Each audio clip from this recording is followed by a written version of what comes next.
over the past few years, we have seen a lot of development on the infrastructure front. That is to improve the connectivity, and that is a part of of India's Viksit Bharat ambition. While there is a lot of development happening, there seems to be a little missing link for seamless connectivity. Hi, hello, namaste. I am Prajakta Karnik, editor of Logistics Outlook magazine. Today we have with us Mr. Ashwin Arvind. He is the executive director, PSA Mumbai, who will share his perspective on how private sector is contributing to this Viksit Bharat. Welcome, Ashwin, to our studio. Thank you, Projekta. It's a pleasure to be here, and I'm looking forward to a very candid and open conversation with you. Thanks, Ashwin. So first, I would like to understand, you come from a naval background. Why the logistics industry? What was the driving force to get into the logistics industry? Actually, there was no driving force, to be honest. When I decided that I wanted to do something different, having spent 28 years in the Navy, the first opportunity I got very naturally was to move to the port industry.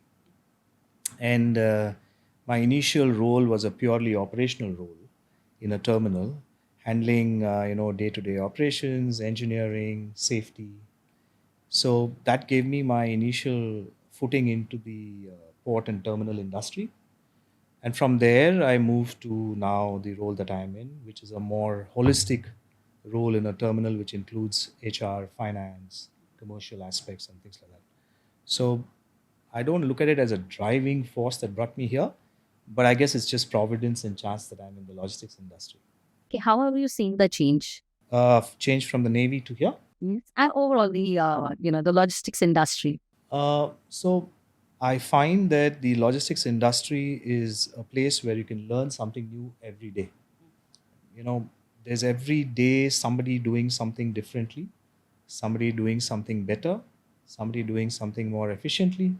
And so it's a constantly evolving landscape that you work in. It's also manned by some fabulous men and women who are really dedicated to make sure that we serve the customer. So when I moved from the armed forces, which is serve the nation, to the logistics industry, it served the customer. That's the big change I see. Okay. So from, as you mentioned, from the armed forces, now to from a private perspective, private sector perspective, how do you see, from both the sides, from the government side and now from a private sector perspective? I think they both complement each other. One cannot do without the other. A large part of the port industry is dependent on government policy and government concession. And in fact, the very existence of a terminal starts with a government concession. Policies that are laid down by the government is something that guides us. On the other hand, the government can't do everything in the logistics sector on their own, and therefore they need private-public partnership. And it's something that complements each other towards finally, like you mentioned, Viksit Bharat, or taking India to the next level of logistics efficiency. So when we talk about infrastructure, do you think we have enough infrastructure developed right now, or we are yet to reach to that level when we are talking about being the start? Good question. Infrastructure is never enough. In a growing country and a growing economy like India, with a very young, vibrant, ambitious population, infrastructure will always be required to grow. So while we have made great strides, there's a lot more to be done. And a lot more projects which are currently in the pipeline, I'm sure will continue to allow us to move on that path. So it's a journey, and I don't think we can ever say that we are fully built. Absolutely. One of the major, topics of discussion of any, when it comes to all the logisticians coming on one panel, or, the or different stakeholders, everyone is concerned about one particular thing, and that is logistics cost. We have some magical numbers of 14% now. The government wants to bring it down to single digit. Are we actually on that path, and are these infrastructure projects actually helping us to move to that numbers? I think we're on the right track. We are on that path. It's not a small challenge. Moving from a double digit logistics cost to a single digit logistics cost requires every player in the industry to contribute, of course, led by many initiatives of the government. Yes, we are on that path. I think the current initiative of the government, which is to bring in the dedicated freight corridor, is one of the largest and most important steps in bringing down logistics costs for the end customer. The earlier rail transportation that we worked with had shared railway tracks between passenger trains and cargo trains. Today, with the dedicated freight corridor now fully operational in Navashiva and JNPT and my terminal, I think it is the right step towards bringing down the logistics cost for the end customer. Along with cost, it also allows for efficient movement of cargo. So when you allow cargo to move, which was earlier moving on road to now move on rail, you're seeing not just cost efficiency, you're also seeing sustainable solutions. You're also seeing faster turnaround of cargo. All these together will finally, of course, affect the logistics costs and the coefficient of logistics costs in India's GDP. Uh, PSA Mumbai has been very active in this space. How is this dedicated freight corridor actually helping in multimodal seamless connectivity from ports to Indian container stations, also logistics parks and from manufacturing facilities? How is that helping? So I think PSA, we started the construction of this terminal sometime in 2014 when we won the concession. Since then, this is something that we have been looking forward to. We have invested in this infrastructure to make us directly connected to the Western Dedicated Freight Corridor, the construction of which has been on for the past many years. Today, it's a reality. Our vision has always been that we need to be seamlessly connected to the Western Dedicated Freight Corridor. It allows us to not just provide efficient movement of containers, but also at scale. So, for example, I have 6 tracks, which are 1500 meters long, that allows me to handle close to 360 TUs per rake. And till before this, we were handling only 90 containers per rake. So it's a massively different way of doing things. This allows us to pass on benefits of not just cost, but also scale to our customers. Chanchina. You mentioned about handling 360 TU trains. So, how is that positioning, PSA Mumbai, probably for, incremental rail-led cargo, and how are you seeing that, actually you contributing towards the same? Yeah. So we have a very onerous responsibility, Projector. So we are India's largest standalone container terminal with a 5 million TU capacity. We have a 2 kilometer long quay length, which is linear, one of the only terminals in India to have that facility. We have 200 hectares of land, which is our yard.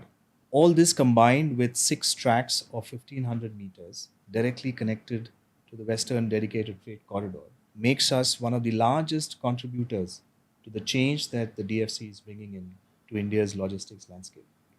It's a responsibility that we are aware of and we take very seriously. It allows us, not just allows us, it challenges us to be more efficient, to be at the forefront of any initiative that can help the customer move cargo faster. It also puts on us the responsibility to be the first mover and set the trend in how the DFC is going to be moving cargo in the future. As PSA Mumbai, my whole team and I are fully aware of this responsibility, and we have been working to make this operational for the past 1 year, which includes software upgradation, procedures, SOPs, safety. All this has been work in progress, and today finally we're at that point where double stack trains are running from my terminal all the way up to the north. How is this? You mentioned about double stack trains. How is that, changing the entire logistics industry, or the transportation aspect of it? So a rake used to typically handle 90 TUs. Today we are now doing 180 TUs already. In fact, in just 10 days since we have sent out and flagged off the first double stack train from JNPA, we have already handled close to 35 rakes. So a rake which used to move with 90 boxes today moves with 180. Very soon in the future, in a few months' time, we will start moving 360. In addition, the time taken for a box to move from JNPA to, say, Dadri in the north has come down drastically because we now do not share the same rail track with passenger trains. This allows pure container rakes to move much faster, bringing down the transit time. Along with time and numbers and scale, brings down the cost. And supply chain is one of the most critical aspect of it. So there are many supply chains that depend upon just-in-time movement of cargo seamlessly from the port to the customer. This allows us to provide that just-in-time capability to our customers. We have been, talking about sustainability and green logistics. What is it that PSA Mumbai is doing when it comes to these initiatives? So I'm very proud of the fact that PSA Mumbai is a 100% renewable powered terminal. We have 10 megawatt solar plant. We have 3.7 megawatts of wind mills. We have in-house solar. We are now investing in battery energy storage systems to make sure that as we scale up, we continue to remain 100% green powered. Our commitment to sustainability is something that we are very serious about and that we intend to sustain. The dedicated freight corridor and the movement of boxes from road to rail allows us to further our commitment to sustainability. Most of, as you're aware, the railway track is completely electrified. And so when cargo, which today moves on diesel powered trucks, moves to electric powered rail, we're contributing further to the sustainability aspect of logistics. When we talk about seamless connectivity, while on your front, you have been doing a lot, from terminal to DFC, otherwise. But when it comes to, stakeholders, all the stakeholders coming together, is there something which is missing in that way, and the government needs to look at it very seriously? I don't want to use the word missing, but I believe that it's a journey. It's also learning for all of us. It is a new concept of running double stack 360 TU trains. The railways, CTOs, us, terminal operators, the port, BCOs, end customers, all of us are working together to make this successful. So far, the journey has been good. Initial success has been good. We will continue on this path to learn and get better and more efficient at what we're doing. Technology has been one of the aspects where everyone is talking about, and not just technology, AI. So, how is PSA Mumbai leveraging technology and making it more efficient for your customers as well? Technology is central to terminal operations, whether it is our own in house terminal operating system, which is GTOS, whether it is the way we handle our planning, whether it is the way we handle tracking of containers, whether it's the way we handle all aspects of a terminal, which includes from finance all the way to people. Technology is very much a part of the terminal. We are invested in this. It is something that we are sure that we will continue to get better at. As far as AI goes, there are many initiatives that are in progress at the terminal and PSA globally on AI, and it is going to be something that we would remain invested in the future. So, what's the way forward for PSA Mumbai in terms of investments, newer areas, making lives easy for your customers, ensuring that the supply chain is in place properly for the Vikasit Bharat? So I think for PSA Mumbai, the journey is for us to continue to build on what we have set so far. It's a large investment for us, and it is our belief in India and India's growth story that allows us to continue to be confident about our investment here. Going forward, we are going to be working to get better, to provide better visibility, to provide better service, to provide faster, sustainable, efficient movement of cargo to our customers. It's also going to be our endeavor to get better as we go along and increase volume and throughput, which is natural as we continue to grow. We also are significant partners to JNPA and through JNPA to the Government of India in India's growth story. That's good.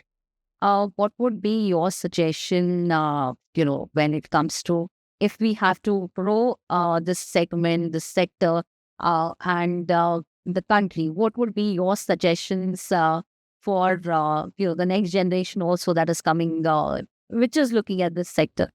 Are you talking about young people wanting to join the sector? I don't have suggestions for them, but I do want to attract them to come and join us. PSA, I can speak for, is a very good place to be. We are looking for good, talented young people to come and join us, and I can assure them that they would have a very satisfying, very motivating, and a very rewarding career in logistics with PSA. Great, and thank you very much for coming to our studio and sharing your insights on this. Thank you very much for that.